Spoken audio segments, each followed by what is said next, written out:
നീ വന്നിരിക്കുന്നേ? ഇവർക്ക് നിന്നോടൊന്നും രഹസ്യം പറയാണ്ടത്.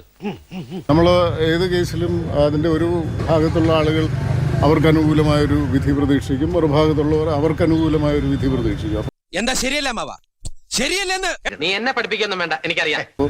പ്രതീക്ഷിക്കാത്തത് കിട്ടാത്ത ആളുകളെ സംബന്ധിച്ചിടത്തോളം സ്വാഭാവികമായിട്ടും പരിഭവവും പ്രതിഷേധവും ആക്ഷേപമൊക്കെ ഉണ്ടായിന്ന് വരും. എന്തോ കുത്തി പറയുന്ന പോലെ എനിക്ക് ഫീൽ ചെയ്യുന്നുണ്ട് കേട്ടോ. ഒന്ന് മൂപ്പിച്ചു കൊടുത്തേക്കാം. അല്ല സാറേ, ഈ മഞ്ജു വാര്യരുടെ പ്രസ്താവനയ്ക്ക് ശേഷമാണ് ഒരു ഗൂഢാലോചന തനിക്കെതിരെ നടന്നതെന്നാണ് ദിലീപ് പറയുന്നത്. അതിന് ഉത്തരം പറയേണ്ടത് ദിലീപോ മഞ്ജു വാര്യരുമാണ്, രഞ്ജി പണിക്കരല്ല.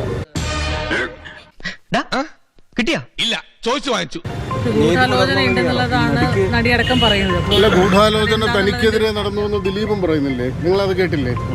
ഇല്ല, ഞാൻ സമ്മതിക്കില്ല. ഇത് ശരിയാവില്ല, ഇത് ശരിയാവില്ല. ആദ്യം സംഭവിച്ചത് ഈ ഒരു സംഭവമാണല്ലോ, റേപ്പാണല്ലോ സംഭവിച്ചത്. അതിനൊന്നും ഇല്ലേ?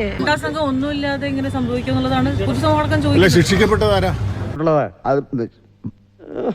ഏതെല്ലാം വഴിക്ക് നീ എന്നെ ഒതുക്കുന്നോ അതിനപ്പുറത്തെ വഴിക്ക് വേലായുധം എന്നെ ഒതുക്കും. അവരുടെ ഗൂഢാലോചന അവർ തന്നെയാകണം. അപ്പോ അല്ല, ഗൂഢാലോചന ആരാണ് എന്ന് കോടതി പറഞ്ഞിട്ടില്ലേ? എനിക്കറിയില്ല. കോൺസ്പിറസി തെളിയിക്കപ്പെട്ടിട്ടില്ല എന്നുള്ളതല്ലേ കോടതി പറയുന്നത്? എന്നെ കഷ്ടല്ലേ, കോമൺ സെൻസ് ഇല്ലാത്തതിന്റെ കുഴപ്പേ. പ്രോസിക്യൂഷന് കുറ്റവാളികൾ ശിക്ഷിക്കപ്പെട്ടു എന്ന് കരുതുന്നു. നിങ്ങൾ എന്താ കരുതുന്നത്? എന്തൊരു കഷ്ടമാണെന്ന് പറ ദൈവമേ. അല്ല, കുറ്റവാളികളെ അല്ലേ ശിക്ഷിച്ചത്? പുറത്തുനിന്ന് ആരെങ്കിലും ആണോ?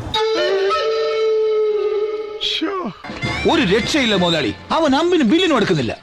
സാറിന് എന്ത് തോന്നുന്നു? സാർ സ്വാഭാവികമായിട്ട് സാറിന്റെ ഒരു വാക്കുകള് പൊതുസമൂഹം ശ്രദ്ധിക്കുന്നതാണല്ലോ. അല്ല, എനിക്ക് തോന്നുന്നു, ഞാൻ പറഞ്ഞില്ലേ, ഇപ്പൊ ജുഡീഷ്യറി അടക്കം സംശയത്തിന് അല്ലെങ്കിൽ അവരെ അടക്കം ജുഡീഷ്യറി ആരാ സംശയിക്കുന്നത്? നിങ്ങളാണോ? പിന്നെ നാണക്കെടുത്തി. അധികം നിന്ന് വാചകം അടിച്ച നിന്റെ അണ്ണാക്കിൽ ഞാൻ 12 ഊരി ഒഴിക്കും. മാധ്യമങ്ങൾക്ക് അജണ്ടയുണ്ട്. നിങ്ങൾ കെട്ടിപ്പോക്കുന്ന ഒരു കഥയുണ്ട്. അതിനെ സാധൂകരിക്കാൻ നിങ്ങൾ എന്തും ചെയ്യും. കാര്യം സത്യമാണെങ്കിലും എനിക്ക് അംഗീകരിച്ചു കൊടുക്കാൻ പറ്റുമോ? ഈ ദിലീപിനെതിരായ ഗൂഢാലോചനയിൽ നടിയും പങ്കെടുത്തു, അതിൽ പങ്കാളിയായി എന്നുള്ളതാണോ? അങ്ങനെ ഞാൻ പറഞ്ഞോ? അങ്ങനെ